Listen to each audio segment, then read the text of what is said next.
안녕하세요. 2025년 4월 19일자 189번째 마켓 코멘트 앤 트레이딩 팁스를 시작하겠습니다. 오늘도 CL, ES, NQ, 비트코인 순으로 진행하겠습니다. 그러면 먼저 CL 차트 보실게요. CL 차트고요. 보시다시피 상승을 보여줬습니다. 뭐 상승이라고 해도 전주에 60에서 64.01 정도까지 올라갔으니까 한 4달러 정도 올라갔는데 그 전전주의 볼라틸리티에 비하면 뭐 그렇게 큰 게 아니긴 하지만 그래도 4달러 정도 올랐으면 꽤 오른 걸로 봐야 되겠습니다. 지난주에 여기까지 진행이 됐었죠. 60달러를 간신히 넘으면서 여기 61.74 아래 금요일에 볼라틸리티는 굉장히 작았는데 월요일에도 도지 만들었죠. 도지 만들고 보시면은 60.61 여기에서 60.59가 저가고 고가도 62.43을 살짝 넘은 62.68이었죠. 그래서 여기에서 이렇게 도지 만들었고 화요일에도 도지 만들었고 여기는 62.06이랑 60.88이니까 2달러가 채 안 됐죠. 뭐 1.2 정도 되겠죠. 그래서 화요일에는 별로 큰 움직임이 없었고 그래서 목요일에는 그래도 좀 다시 움직이기 시작해서 60.61이랑 이 다운 트렌드 라인에 걸쳐서 62.43에서 저항을 받은 걸로 했는데 금요일엔 확실하게 쭉 치고 올라갔죠. 뭐 여기에 여러 가지 뭐 폴리티컬 이슈들이 있었다고 할 수 있겠습니다만 그런 것들은 사실 크게 영향을 줬다고 보기 어렵죠. 아무래도 중국과 미국이 협상할 거다 안 할 거다 계속 왔다 갔다 하는 상황이고 트럼프 대통령이 목요일이죠. 금요일이 아니라 목요일에 그 이태리 수상 만나면서 이태리 총리죠. 이태리 총리 만나면서 했었던 코멘트에 지금 뭐 중국이랑 얘기를 하고 있다 뭐 이런 식으로 얘기가 나왔었고 뭐 그런 부분들이 영향을 미치긴 했습니다만 그 얘기가 나올 때는 오히려 이렇게 빠져버렸습니다. 그래서 그 이전에 실제로 그 전반적인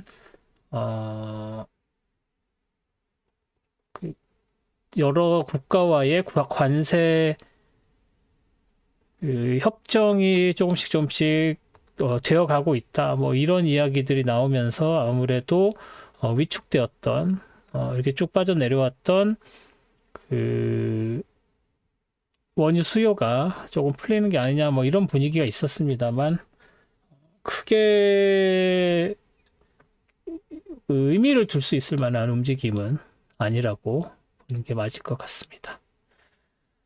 그리고 이 파란색 64.36 레인지가 보시면 2023년 3월 20일 레벨입니다. 제가 중요하게 생각하는 레벨들 중에 하나가 2024년 1월이랑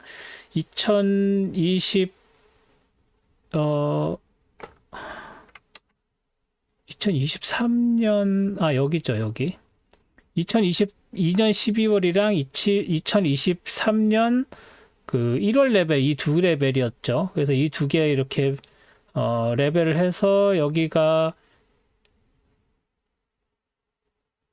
그래서 여기 이 레벨을 이렇게 빨간색으로 해놨었죠. 그래서 얘도 다시 빨간색으로 하면 그 네 개의 빨간색 레벨이 굉장히 중요한 레벨이라고 했었는데 그게 한번 깨졌었던 뭐 이렇게 되면 두 번 얘기하는데 얘는 그냥 아웃라이어를 보고 얘가 의미가 있는 거죠. 3월 20일 이때의 레벨이 이 빨간색 중요한 이 빨간색 레벨을 깨고 아래로 내려왔었던 가장 낮은 레벨이었었습니다. 물론 지금 이 이후에 언제죠? 여기 레벨이니까 2021년 레벨까지 일시적으로 빠지기는 했었죠. 지난 전주인가요? 전주에. 그렇지만 사실 중요한 레벨은 가까이에 있었던 2023년 3월 20일 2레벨입니다. 그래서 이게 얘를 파란색으로 표시를 해놨었죠. 그래서 그 밑으로 빠져서 내려왔다가 과연 이 레벨을 다시 회복을 할 수 있느냐 없느냐가 되게 중요합니다. 그 이야기는 이 파란색 레벨이 다음 주 월요일에 가장 강력한 저항선으로 작용할 수가 있다는 얘기죠. 그래서 여기서 저항을 받고 다시 일단 내려왔다가 뭐 다시 올라가더라도 올라갈 확률이 더 높고요. 뭐 매크로적으로는 그 우크라이나 그 러시아 전쟁 관련해서 이제 거기에 대한 그 여러 가지 그 협상들이 오고 가고 있는 걸로 지금 알려져 있는데 그게 빨리 타결되면은 아무래도 유가에는 호재가 되겠죠. 근데 뭐 물론 제한적일 수밖에 없습니다. 왜냐하면 여기서 이렇게 빠져서 내려온 메인 이유가 중국의 수요 위축이니까 그 미국과 중국의 관세 그리고 무역에 관한 어떤 협정 내지는 거기에 관련된 무슨 합의 이런 것이 없는 한 빠르게 70달러까지 회복하는 거는 불가능하다고 보고요. 뭐 여기에 있는 65.27 레벨도 사실은 복귀하기가 쉽지가 않다고 보는데 그 전에 가장 강력하게 64.362 레벨이 저항을 받을 확률이 더 높다.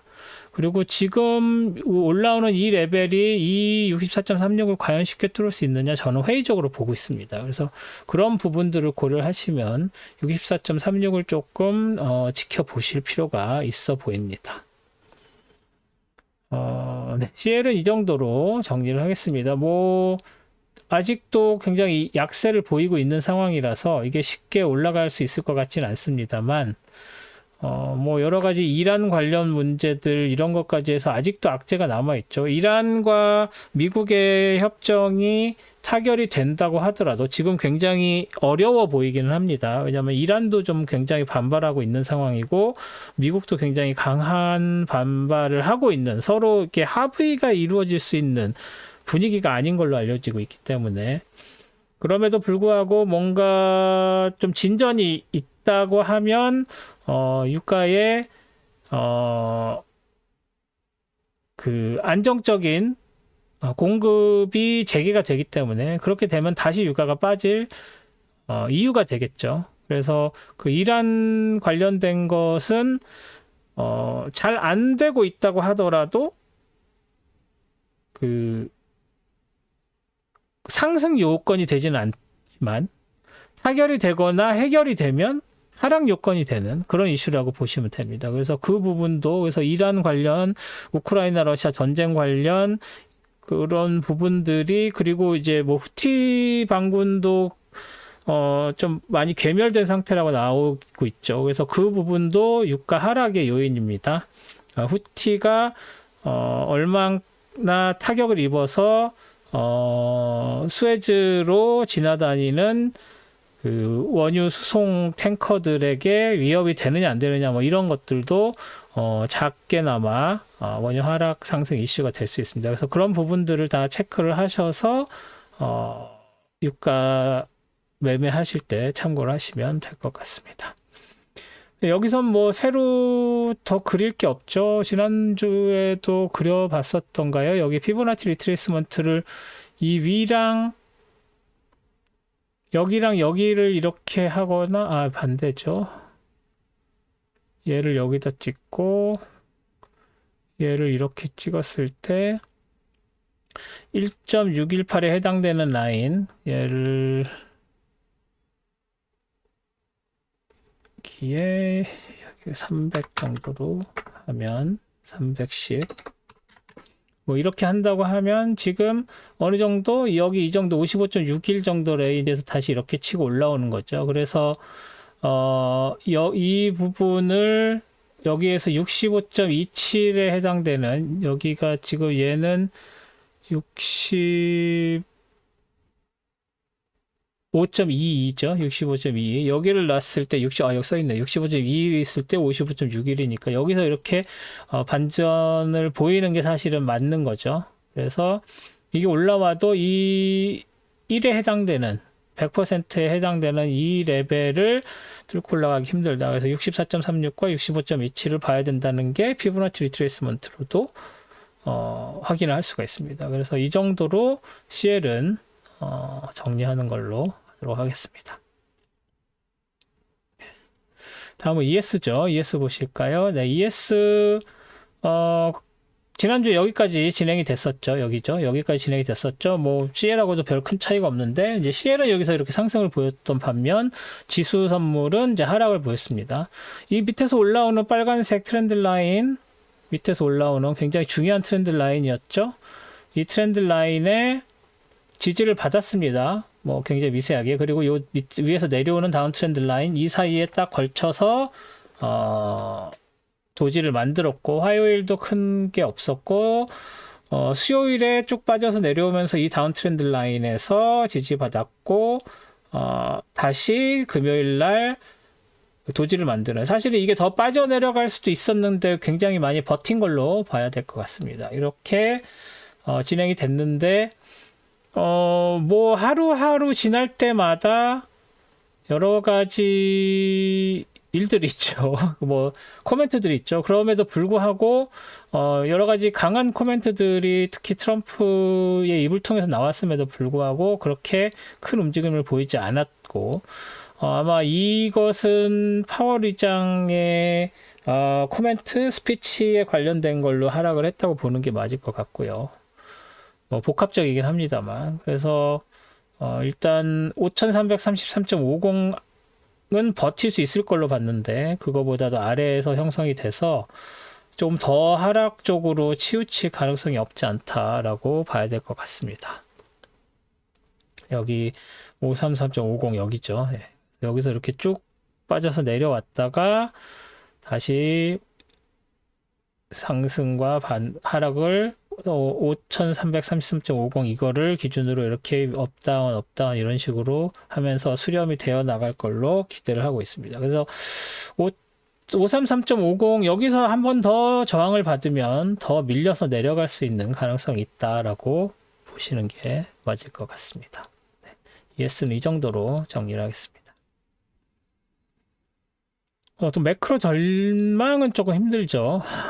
그래서 그런 부분을 좀 이해를 해 주시고, 이 레벨들 위주로, 움직일 때 어디까지 내려가겠다, 어디에서 저항 받겠다 정도만 살펴보는 걸로 말씀을 드릴 수밖에 없는 점을 양해 부탁드립니다. NQ도 뭐 비슷했죠. 하지만 더 빠지는 그 강도가 조금 더 내려갔죠. 그래서 지난주 여기까지 진행이 됐고 상승에 19170 그래서 2만까지는 뭐 거의 근처도 못 갔고, 제가 말씀드린 이 핑크색 레인지가 당분간 레인지의 역할을 할 것이다 라고 말씀드렸는데 위에 또까지도 못 닿았고 아래까지도 닿지 못한 상황입니다. 그래서 뭐 그러면 여기를 더 좁게 해야 되는 건가 라고 하면 뭐 굳이 그린다면 이 정도로 할 수 있겠죠. 그쵸? 그래서 지금 이 안쪽으로 되면 여기에서 위로 걸치거나 여기에서 아래로 내려가거나 하는 레인지가 여기 이런 식으로 작게나마 형성이 됐다라고 볼 수도 있겠습니다. 그래서 이거를 핑크색으로 이렇게 눈에 띄게 해 놓으면 이렇게 생긴 상황인데 기본적으로 이 핑크색 라인입니다. 이 위가 뚫려도 이 핑크색 레인지 그 레인지 상한선 아래, 그리고 이게 아래로 뚫려도 핑크색 레인지 하한선의 위, 이렇게 보시는 게 맞고요.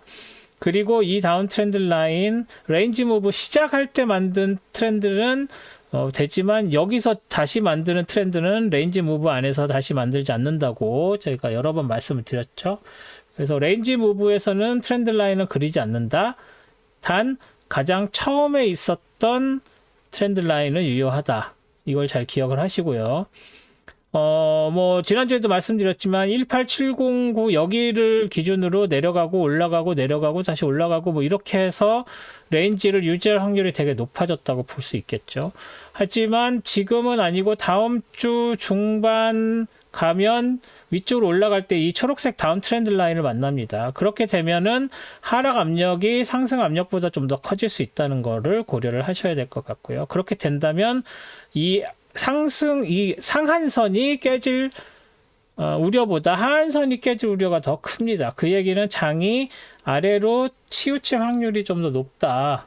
55대 45 이 정도로 높다라고 볼 수 있고, 그렇게 되면은 뚫리게 되면은 이 파란색 지지선까지 내려올 가능성도 있다 정도로 볼 수 있겠습니다. 네. NQ는 이 정도로 정리를 하겠습니다. 마지막으로 비트코인이죠. 이걸 저장을 하고요. 비트코인은 지난주에 여기까지 진행이 돼서 이 빨간색 다운 트렌드 라인을 과연 깰 수 있을까 생각했는데 토요일날 바로 깼죠. 그리고 나서 일요일날 바로 또 밀려 내려왔습니다. 그래서 85128 레벨이 굉장히 강한 저항선이라고 볼 수 있죠. 뭐 여기서도 이미 저항선으로 작용을 많이 했었고, 걸치고 올라갔어도 걸쳐서 내려오고, 걸쳐서 여기서 일시적으로 뚫렸지만 바로 도지 3개 만들면서 내려오고, 다시 안쪽으로 들어왔다가 그 이후로는 이 85128을 제대로 깨본 적이 없죠. 뭐 이렇게 니들 한번 올라가는 거야 뭐 있을 수 있는 일이니까요. 그래서 여기서 더 밀렸다가 다시 올라갔지만 여기서 일주일 내내 저항을 받은 모양새를 보였습니다. 그래서 85128 여기가 강한 저항선으로서 계속 작용을 할 걸로 보여지고, 심지어 볼라틸리티로 죽었고 뭐 여러 가지 호재들이 있었음에도 불구하고 이 데일리 레인지가 눈에 띌 정도로 드라이드 업 되었습니다. 그래서 드라이드 업 된 이 볼라틸리티를 과연 깰 수 있을 만한 어떤 이슈가 있을 것인가? 뭐 당분간은 딱히 없어 보입니다. 그리고 그 가장 강력한 서포터였던 두 사람이 지금 지지부진하고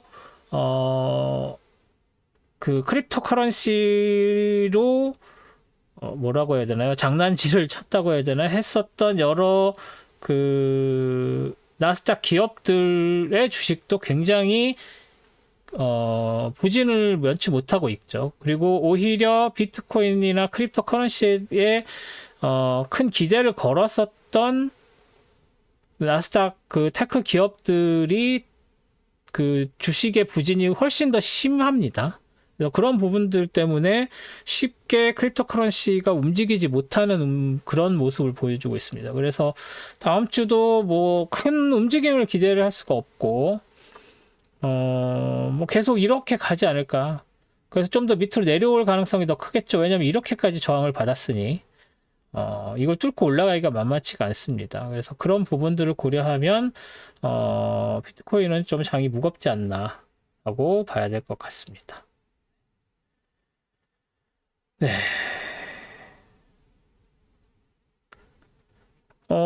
이번 주는 좀 잠잠하다면 잠잠한 주였죠. 일단 숨고르기를 하는 모양새인데, 돌아가는 분위기는 점점 트럼프 정부의 불리한 쪽으로, 그 중국의 버티기가 좀 잘 통하는 모양으로 보여집니다. 그거의 메인 이유는 원래 될 수 있는 싸움이 아니다, 뭐 이런 분석들이 나오고 있죠.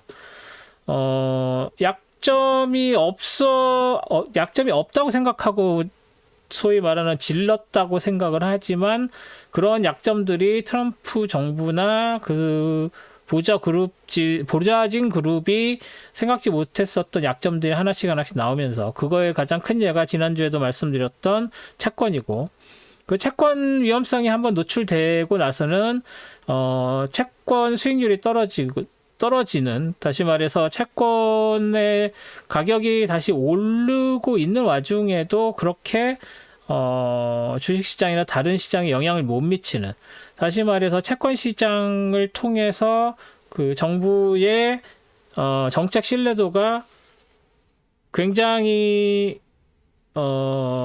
타격을 입었다라고 볼 수 있겠죠. 그래서 이 이후에 관세 얘기를 아무리 더 하고 해도 시장은 그것에 그렇게 환호하거나 하지 않는, 아마도 다음에 어떤 급등이나 이런 게 보이려면은 극적으로 중국과의 어떤 대화에 타결이 되었다 뭐 이런 정도 있어야지, 중국과 대화를 한다 정도만 가지고도 그렇게 파괴력이 있지 않을 것 같습니다. 그만큼 정부에 대한 신뢰도 깨졌고, 그리고 파월 의장의 커멘트도 뭐 이슈였죠. 그 수요일 날 있었던 파월 의장의 스피치에서 직접적으로 스태그플레이션에 대한 위험성 얘기가 나왔고, 당장 기준금리 인하가 이뤄질 리가 없을 것 같은 뉘앙스의 이야기도 나오면서 트럼프 대통령이 되게 화가 났다고 하는데, 뭐 베센트 재무장관 같은 경우에는 오히려 그러한 그 백악관의 분위기를 다독거리는 듯한, 지금 파월 건드리면 안 된다라는 식의 이야기들이 또 나왔죠. 그래서 그런 과정에서 점점 트럼프 정부가 사용할 수 있는 소위 패가 이제 더 이상 보이지 않는, 무작정 중국의 리액션을 기다려야 되는 뭐 그런 상황이 됐습니다. 그래서 당장 일본이 협상하러 들어갔다가 뭐 혹 때려갔다가 혹 붙이고 나왔다는 얘기가 있을 정도로 불리한 얘기들만 듣고 나오는 바람에, 한국도 다음 주에 뭐 협상단이 들어가서 만난다고 하는데, 가능하면 다른 나라들 협상하는 거 다 보고 천천히 했으면 좋겠는데, 또 실무들 입장에선 그렇지 않겠죠. 그래서 여러모로 걱정이 많이 되는 또 한 주가 시작될 것 같습니다. 뭐 소위 말하는 불확실성 때문에 쉽게 트레이딩 하지를 못하고 계시는 분이 많을 텐데, 왜냐하면 이 리스크가 예전의 그 리스크가 아니죠. 그 어떻게 보면은 평소 아니면 정상적인 상황에서의 리스크 관리로서는 리스크가 감당이 안 됩니다. 그래서 이런 경우에는 트레이딩 안 하는 게 더 버는 걸 수도 있습니다, 사실은. 하지만 또 어떤 기회를 잘 만나서, 지난번에 그 90일 관세 유예 때 트레이딩을 하고 계셨다면 거기 올라탔으면 또 굉장히 큰 수익을 얻으셨겠죠. 그래서 그런 부분들을 생각을 하면, 또 마냥 지켜만 보고 있을 수 없다라고 생각하시는 분들도 있겠지만, 그럼에도 불구하고 제일 중요한 것은 이런 시기에는 리스크 관리다, 트레이딩 안 하는 게 버는 거다라고까지 말씀을 드릴 수가 있습니다. 그래서 그런 부분들도 좀 잘 생각을 하셔서 꼭 필요한 때, 확신이 있을 때만 트레이딩을 하시는 걸로 룰을 정하시는 것도 나쁘지 않을 것 같습니다. 그리고 또 한 가지, 제가 5월 달에 또 해외 선물 강의를 합니다. 그래서 이미 폼이 올라와 있고 이미 보신 분들도 많이 계시겠지만, 주위에 해외 선물 트레이딩 관심 있으신 분들한테 소개 좀 많이 해주시고요. 아직 그 들으려고 생각하셨다가 까먹으신 분들은 빨랑 등록을 하셔서 기회를 놓치시지 않도록 해주셨으면 감사드리겠습니다. 그럼 저는 내일 스톡 차트 어널리시스로 다시 찾아뵙겠습니다. 고맙습니다.